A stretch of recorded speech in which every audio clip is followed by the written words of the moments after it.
Shalom Aleichem. Hoje estaremos dando início então à primeira parte, né? A introdução à primeira parte da continuação do nosso estudo, que terá agora como nome o propósito dos dons do Espírito Santo.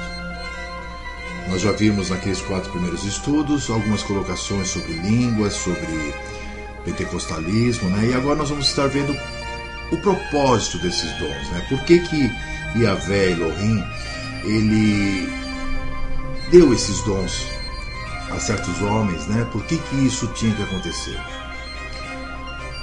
Então nós temos que pensar o seguinte, né? Que com a morte do filho de Elohim, Yeshua, o Messias, né? Foi dado por terminado a vigência, né, do sacerdócio levita. Um sacerdócio onde existiam muitas leis cerimoniais, né, onde existiam festas, etc. E que havia predominado, né, em Israel esse tipo de sacerdócio muitos anos, muitos milhares de anos, e de repente, há quase 1500 anos, né, na verdade, e de repente tinha terminado no Calvário, né, esse tipo de sacerdócio. Saber disso, né, foi bastante difícil para os israelitas, né, devido ao baixo nível de conhecimento das Escrituras Sagradas em que se encontrava, e muito mais difícil foi para identificar, né, eles identificarem aquele profeta que tinha sido anunciado por Moisés. Eu gostaria de ler aqui um texto com vocês, que nós vamos encontrar no livro de Deuteronômio, no capítulo 18, o versículo de 15 a 19. Deuteronômio 18, versículos de 15 a 19, que nos dizem assim: O Senhor teu Elohim te levantará um profeta do meio de ti, de teus irmãos, como eu, a ele ouvireis. Conforme a tudo o que predisse ao Senhor teu Elohim em Horebe, no dia da Assembleia, dizendo: Não ouvireis mais a voz de Adonai teu Elohim, nem mais verei este grande fogo, para que não morra. Então Adonai me disse: Falaram bem naquilo que disseram. Eis, lhes suscitarei um profeta do meio de seus irmãos, como tu, e porei as minhas palavras na sua boca, e ele lhes falará tudo o que eu lhes ordenar. E será que qualquer que não ouvir as minhas palavras, que ele falar em meu nome, eu o requererei dele. Aqui estava a promessa, né, de que viria o Messias, de que seria um profeta, do qual Moisés tinha sido, vamos colocar assim, uma sombra. Nós temos que entender que na época que o Messias esteve na Terra, o povo de Deus, né, o povo de Elohim, ele estava ainda sob a lei.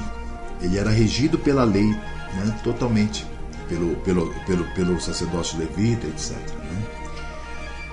Né? Mas as interpretações que estavam fazendo dessa lei, né, da Torá, elas não se encaixavam com o significado correto. Né? Eles esperavam, né, que esse profeta que viria, ele se levantaria pelas armas contra os opressores, no caso Roma, né? Assim, alguém no estilo de Davi, ainda mais que era descendente de Davi, né? Eles pensaram que por ser filho de Davi, tinha que ser guerreiro. Muitos poucos, né, temiam a Elohim, né, que temiam a Elohim. Eles descobriram que o filho do carpinteiro de Belém era o profeta anunciado por Moisés. Quer ver? Vamos ver isso lendo João, no capítulo 3, o versículo 2. O Evangelho de João, no capítulo 3, o versículo 2, que nos diz assim: Então foi ter de noite com Yeshua e disse-lhe: Rabi, bem sabemos que és mestre, vindo de Elohim, porque ninguém pode fazer esses sinais que tu fazes, se Elohim não for com ele. Então eles sabiam, né? Alguns tinham conhecimento de que ele, Yeshua, era o Messias prometido, era o profeta que Moisés falara. Mas os demais, né, permaneceram na incredulidade, eles não creram. Os incrédulos sabiam que lugar, né, iria nascer, inclusive, o Messias. Né? Quer ver? Se nós lermos aqui em Mateus, no capítulo 2, versículos de 3 a 6, nós vamos perceber isso. Que diz assim: E o rei Herodes, ouvindo isso, perturbou-se, e toda Jerusalém com ele. E congregados todos os príncipes dos sacerdotes e os escribas do povo, perguntou-lhes onde havia de nascer o Messias. E eles lhes disseram: em Belém de Judeia, porque assim está escrito pelo profeta. Então quer dizer, eles tinham tudo para identificar o Messias, mas permaneceram na incredulidade. Naquele momento, né, em que o Messias surgiu, que o Messias nasceu de Maria, infelizmente eles foram endurecidos no coração e se enganaram com as palavras da profecia e ignoraram essas palavras. Eles não aceitaram isso. Então aquele profeta que veio para livrá-los da pena da morte, né, pelo não cumprimento do pacto do Sinai, ou seja, porque ninguém conseguia cumprir toda a lei, encontrou uma forte oposição ao seu propósito. E infelizmente, por último, ainda foi submetido, né, à prisão e a uma morte indigna, exposto publicamente, né, à vergonha pública e ainda em meio a vaias, né. Assim mataram o nosso mestre Yeshua. Enquanto o povo continuava sem entender, né, o que acontecia, a oportunidade de uma vida espiritual melhor estava começando. Pois apesar de tudo, com a morte de Yeshua, o Messias, né, o novo pacto havia entrado em vigência, para benefício de todos eles. Quer dizer, independente da aceitação ou não, tudo aconteceu como deveria acontecer, como estava no plano de Yahvé, e finalmente o pacto entrou em vigência, o novo pacto. É que na verdade, se a gente conhecer, né, o drama do povo de Israel, através da sua história, né, lendo na palavra de Deus, é a mesma coisa que conhecer uma das faces do plano de Yahvé para toda a humanidade, né? Como diz o apóstolo Paulo, são sombras, né? O apóstolo Paulo conheceu pessoalmente o caráter de Elohim, né, e sua determinação a favor de Israel. Por isso, falando de dureza, né, da dureza de Israel e da benevolência de Elohim com relação a eles, exclamou o que nós vamos ler aqui em Romanos, no capítulo 11, versículo 33. Romanos 11, versículo 33. Que nos diz o seguinte: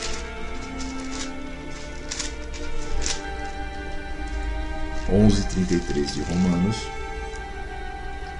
que diz assim: ó profundidade das riquezas, tanto da sabedoria como da ciência de Elohim! Quão insondáveis são os seus juízos, e quão inescrutáveis os seus caminhos. Percebem o que o Paulo está dizendo aqui?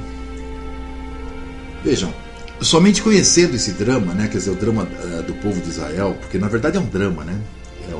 Tudo que ocorreu com esse povo, escravidão em vários lugares e etc.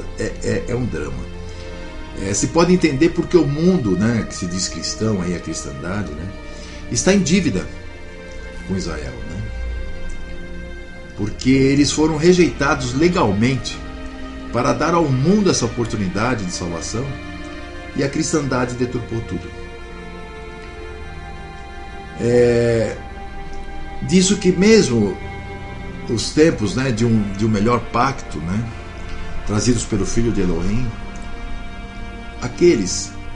o povo que foi endurecido, foi rejeitado.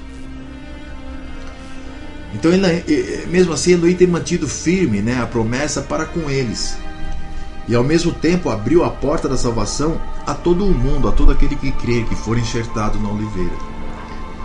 A todo aquele que não deturpar a palavra, a todo aquele que não inventar, a todo aquele que fizer exatamente o que Yahvé tem em seu plano. Vamos ler aqui em Jeremias, no capítulo 31. Jeremias, capítulo 31, os versículos 31 a 34, que nos dizem assim: Eis que dias vêm, Eis que dias vêm, diz Adonai, em que farei uma aliança nova com a casa de Israel e com a casa de Judá, não conforme a aliança que fiz com seus pais, no dia em que o tomei pela mão, para os tirar da terra do Egito, porque eles invalidaram a minha aliança, apesar de eu os haver desposado, diz Adonai. Mas esta é a aliança que farei com a casa de Israel depois daqueles dias, diz Adonai. Porei a minha lei no seu interior e a escreverei no seu coração, e eu serei o seu Elohim, e eles serão o meu povo. E não ensinará mais cada um a seu próximo, nem cada um a seu irmão, dizendo: Conhecei a Adonai, porque todos me conhecerão, desde o menor até o maior deles, diz Adonai. Porque lhes perdoarei a sua maldade, e nunca mais me lembrarei dos seus pecados. Então, esse era o novo pacto, que vinha sendo anunciado já por Jeremias e por outros, né, desde o início. Que iria funcionar de qualquer forma, independente de quantos israelitas aceitassem ou não, porque assim estava no plano de Yahvé. Não importava que o povo decidisse continuar vivendo sobre um pacto que havia ficado sem efeito, sobre o sacerdócio levita, etc., né? Não importava isso, porque o novo pacto havia entrado em vigor com a morte do Messias. O novo pacto veio para favorecer Israel, para convertê-lo em triunfador. Depois de haver perdido a batalha contra a terrível força do antigo pacto, né, em uma luta que não podia ganhar, o novo pacto era saúde e progresso espiritual para aquele povo. Era a dinâmica que moveria poderosamente na direção vertical aqueles que decidissem aceitá-lo. Em outras palavras, o novo pacto era o ótimo, projetado em amor para demonstrar amor, projetado em misericórdia para demonstrar misericórdia. Percebem, meus irmãos? Nós iremos entrar agora numa parte onde falaremos um pouco sobre o plano de Yahvé, para que nós possamos ir entendendo aos poucos como as coisas foram acontecendo, como elas foram sucedendo. Nosso Elohim, né, que tudo conhece, ele preparou as ações que iam apoiar a inauguração do novo pacto. Sobre isso, o Messias ressuscitado disse aos seus discípulos, né, eu gostaria que lêssemos aqui Lucas 24, os versículos 44 e 45. Evangelho de Lucas, capítulo 24, versículos 44 a 45. Lucas 24, 44 a 45. E disse-lhes: São estas as palavras que vos disse, estando ainda convosco, que convinha que se cumprisse tudo o que de mim estava escrito na lei de Moisés, e nos profetas e nos salmos. Então abriu-lhes o entendimento para compreenderem as Escrituras. Então o primeiro passo era preparar adequadamente os seus discípulos. E Yeshua tinha essa missão. Para que eles conhecessem a profundidade da lei, os profetas e os salmos. Ou seja, para que conhecessem toda a Sagrada Escritura. E dessa maneira pudesse aplicá-la corretamente. Pois depois de tudo, né, iam ser enviados a pregar a um povo que por uns 1500 anos havia estado vivendo sob a lei, e deviam estar preparados para que a sua mensagem fosse irrebatível, poderosa, né, e demonstrável. Uma mensagem que os doutores da lei fossem incapazes de contestar. Então eles tinham que ser muito bem preparados. Eles tinham que estar muito bem preparados para isso. A capacidade de entendimento lhe seria necessária, né, para demonstrar as desvantagens do antigo pacto e os benefícios do novo. E dessa maneira, né, aqueles 12 homens foram transformados de ignorantes em doutores da lei, de ouvintes a expositores. Tudo isso é fácil de encontrar nas primeiras páginas do livro de Atos, né, dos apóstolos.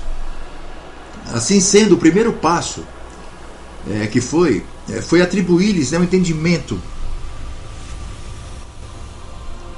de tudo o que a palavra dizia, e isso já tinha sido dado. O seguinte passo viria uns dias depois, né? Vamos ler aqui ainda em Lucas, o mesmo capítulo 24, agora o versículo 49, que nos diz assim: E eis que sobre vós veio a promessa de meu Pai. Ficai, porém, na cidade de Jerusalém, até que do alto sejais revestidos de poder. Veja, meus irmãos, como é maravilhoso, né, quando nós começamos a estudar a palavra de Yahvé e começamos a desvendar o que ele realmente tinha como plano, o que ele realmente tinha como para nos fazer felizes, né? Então é maravilhoso, né, nós lermos aquilo que ocorreu, né, no dia de Pentecostes, quando o Espírito de Elohim desceu sobre aquele grupo, né, de discípulos. O relato diz que houve um estrondo, né, semelhante ao produzido por um vento forte, onde foi escutado em toda a cidade. Esse estrondo era o Espírito, né, do Altíssimo que vinha sobre eles. E o mais maravilhoso e assombroso disso tudo, né, demonstrado quando se considera como aquela terrível força inundou a sala onde se encontravam e tomou posse de cada um deles, né, uma posse total, que transformou a fragilidade humana em poder, que transformou as limitações em milagres. E isso não ocorreu por poucos dias, mas sim durante todas a vida daqueles homens, né, daqueles apóstolos que tinham recebido esses dons. Foi um poder que existiu neles que nunca decresceu, né, que foi demonstrado pela autoridade com que falaram desde, né, que o Espírito os tomou, e continuaram tendo até o final de seus dias, um poder que os fez menosprezar as suas próprias vidas, mesmo diante da morte, com o objetivo de ensinar o Evangelho. Que maravilha, irmãos! Eles tinham que testificar, né, que o homem crucificado era o filho de Elohim, gerado em Maria, quando ainda era virgem, que esse era um outro sinal. E teriam que ter força convincente na palavra, né, no caso era o Antigo Testamento que eles utilizavam, para declarar tudo o que falava sobre ele, e também declararem que tinham visto ele ressuscitado, subindo aos céus. E tudo isso tinha que ser feito com muita habilidade,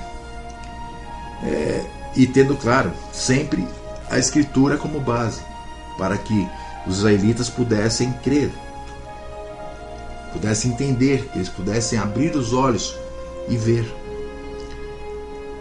Se a gente ler com pouca atenção o livro de Atos, no capítulo 2, né, nós não vamos poder notar, né, com que grande força, né, Pedro foi tomado ao fazer aquele maravilhoso discurso de Atos 2, no capítulo 2. Mas quando a gente presta atenção nisso, né, a gente nota que esse poder foi capaz de romper a dureza do coração dos presentes, né, sendo que quase 3.000 se converteram naquele dia.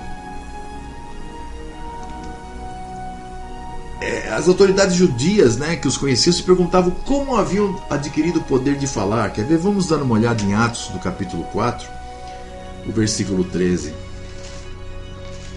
Atos 4, 13, que nos diz assim: Então eles, vendo a ousadia de Pedro e João, e informados de que eram homens sem letras e indoutos, maravilharam-se e reconheceram que eles haviam estado com Yeshua. Percebe? Eles os reconheciam como seguidores do caminho de Yeshua. Nós temos que imaginar, né, a cidade de Jerusalém sendo sacudida violentamente por aquele terrível vento, né? Eu não estou me referindo aos edifícios da cidade como se fosse um terremoto ou um vendaval, né? Ou um próprio tornado, sei lá. Não. Mas sim os seus habitantes, né? Que estando frente àqueles homens revestidos do poder, né, do Espírito de Yahvé, tiveram a oportunidade, né, de recordar aquele que dias antes tinha caminhado entre eles, pregando e fazendo muitos milagres. Quem? O Mestre Yeshua. Era necessário que eles conhecessem, né, a diferença entre o ministério da morte, gravado em pedras, e o ministério do Espírito. Era necessário que conhecessem as vantagens que Elohim havia preparado para aqueles que aceitassem o novo pacto. E para isso existiam grandes sinais, milagres, sonhos, profecias, línguas, etc. Os dons espirituais, como nós dizemos hoje, né?